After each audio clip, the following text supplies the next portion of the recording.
Hello, it's Robert Trout. It's October 17th, 2025, and I thought what I would do tonight is just give you an overview of the rest of the colonies that I've been looking after this season and just show you a little bit of just how I've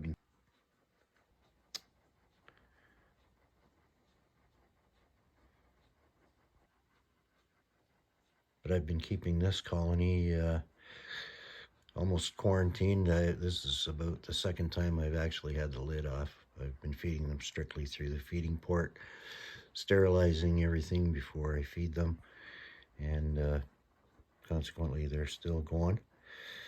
I wanted to talk a bit about this queen chamber that I have here, and we'll just look at it in a little more detail.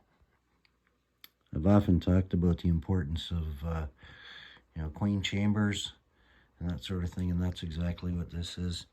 I think you can just see there that they like their seclusion, and I did have this attached at the front before, but when I put it away for diapause last year, I just put this tube inside the container, and apparently they didn't mind that at all, so I just left it there for this entire season. So yeah, at one point I know there was 5 queens in there. Each one of them had their little egg pile and their attendants, and yeah, they were separated out so that they had their happy little space. So I think they like that, and they need that seclusion.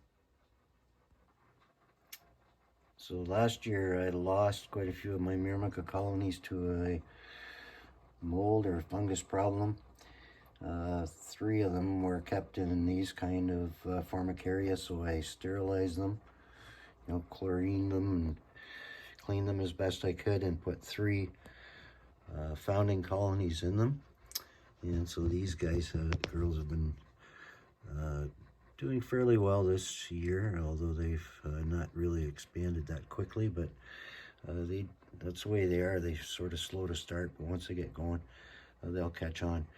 I do, however, have these guys sort of in seclusion in a different spot just because of that whole mold thing, and they are in a little bit of a quarantine situation here. The last 3 Myrmica colonies here are 3 that are basically founding colonies that I found in walnuts, well, midsummer, I guess. You'd say this particular colony I was able to convince to move out of the walnut and into this little Formica. I mean, you can just see them. They've got some pupa there, and I'm pretty sure they got at least 1 and hopefully a couple of queens in there.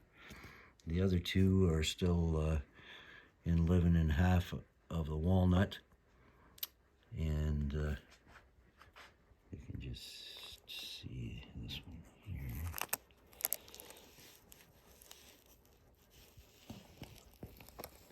There you can see the half walnut there. I keep a cover on it, and it's got some moss on it to keep it moist, but they're preparing for winter, so they're sort of gotten dug in there, and they're slowing down. So I think they're going to be fine, though. They're doing well. And these 2 are Formica colonies, I believe. This one I found in a walnut. I found them later in the season, and they were pretty well all packed into this half of walnut. And you can see I don't know if there's a queen or what's going on in there. I understand they overwinter without larvae. I haven't seen any in there, but anyway, I can wait until next season to find out. And here I believe is a Formica queen, which managed to produce 3 workers, and I'm hoping that they're going to make it through the winter as well. And the last colonies here's my Brachymyrmex colony. I haven't given up on them yet, just when I don't think there's much going on. I see workers collecting protein, so I just haven't given up on them. And these are a few. of my acorn ants. I still have a few other colonies in a different spot, but the acorn ants are always fun, and not a whole lot of effort to look after them.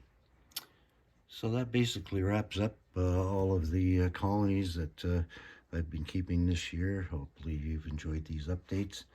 I'm gonna have to get these girls ready for diapause shortly, so I'm going to be packing them up, and hopefully I'll be able to give you an update as that goes on.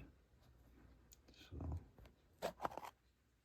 there's a nice little bunch of eggs in there in that Lycius niger colony there. So yeah, they're doing good. So thanks for watching, and until next time, I'll talk to you later.